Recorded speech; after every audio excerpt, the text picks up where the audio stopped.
Menyaksikan.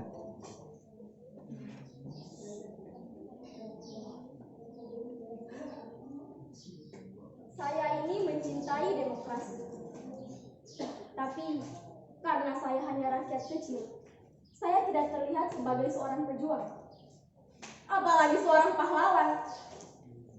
Nama saya saja tidak pernah masuk koran.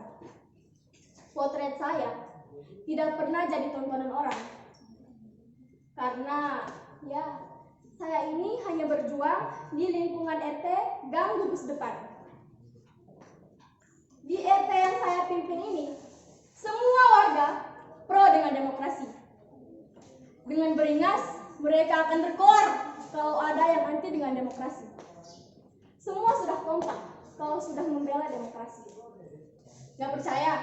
Gak percaya? Demokrasi! Demokrasi! Demokrasi! Demokrasi! Demokrasi! Demokrasi!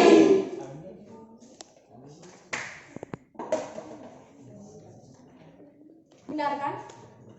Cuman salahnya sedikit. Tidak seorang pun yang benar-benar mengerti apa arti demokrasi. Kalau kata mereka sih begini. Pokoknya demokrasi itu bagus. Sesuatu yang layak diperjuangkan sampai titik darah penghabisan. Sesuatu yang memerlukan pengorbanan besar. Sesuatu yang menunjang suksesnya pembangunan menuju masyarakat yang adil dan makmur. Begitu kata mereka. Saya kira itu sudah cukup. Karena saya sendiri tidak mampu menerangkan apa arti demokrasi itu. Saya ini takut kalau batasan-batasan saya mengenai demokrasi akan disalahgunakan. Apalagi kalau terjadi perbedaan tafsir yang nantinya kemudian membuatnya bertolak belakang. Atau mungkin karena saya benar-benar tidak tahu apa itu demokrasi. Jadi pada suatu peristiwa, RT kami yang membentang di sepanjang gang gugus depan ini mendapat kunjungan dari petugas yang mengaku datang dari kelurahan. Pasalnya, mereka akan mengadakan pelebaran jalan sehingga setiap rumah akan dicabik 2 meter. Mereka menghimbau supaya kami seperti warga lainnya untuk merelakan itu demi kepentingan bersama.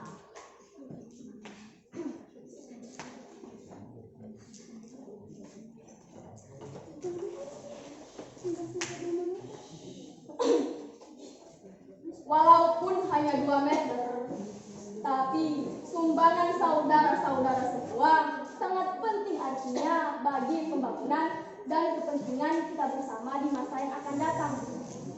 Atas nama kemanusiaan, kami harap saudara-saudara semua mengerti.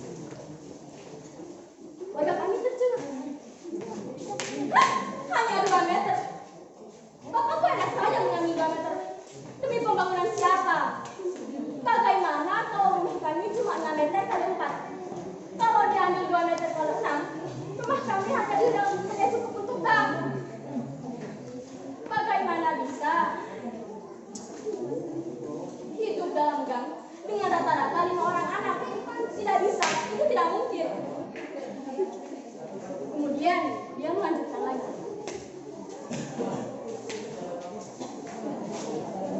Tapi ini merupakan keputusan kita bersama. Pada kami lagi sama saja. Bagaimana bisa membuat keputusan bersama tentang kami tanpa rumusan dulu dengan kami? Seperti Raja Nero saja. Kemudian petugas itu melanjutkan lagi.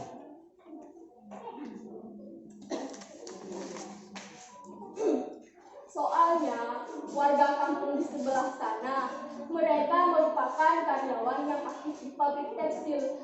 Semua memerlukan jalan tembus untuk kendaraan. Dengan dialihfungsikan gang gugus depan ini jadi jalan tembus kendaraan bermotor, mobilitas warga yang hendak berangkat atau pulang kerja akan lebih cepat. Mikrolet dan bajai akan bisa masuk. Nah, itu akan merupakan sumbangan pada pembangunan.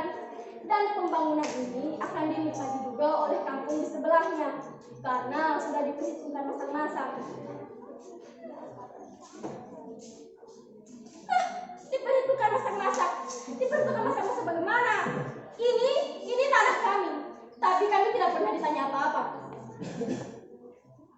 Setelah itu, sejumlah warga di kampung kiri dan kanan kami datang. Mereka menghimbau agar kami mau mengerti persoalan mereka.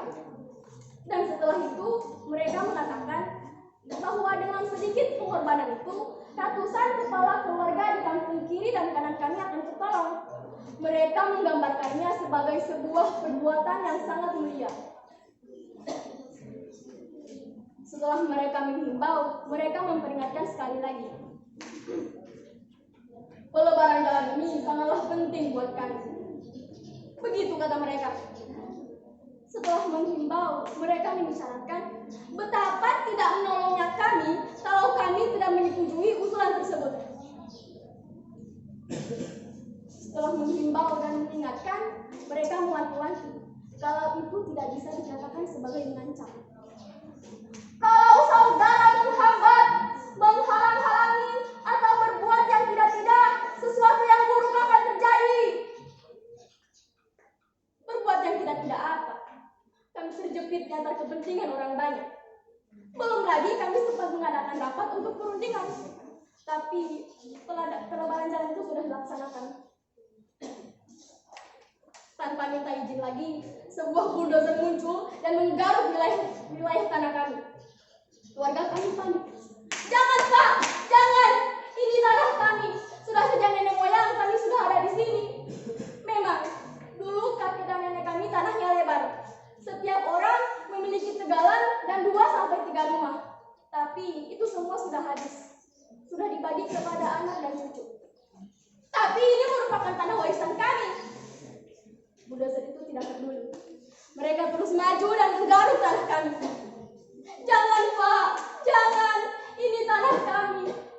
Kami tidak mau rumah kami dijadikan jalan Pak. Kalau diambil 2 meter, rumah kami tinggal kandang ayam. Nanti kemana anak kami akan berteduh Pak?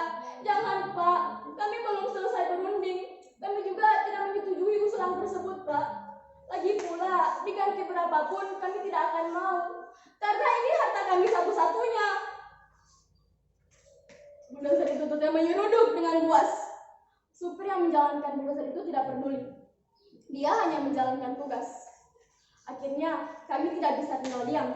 Terpaksa kami harus melawan.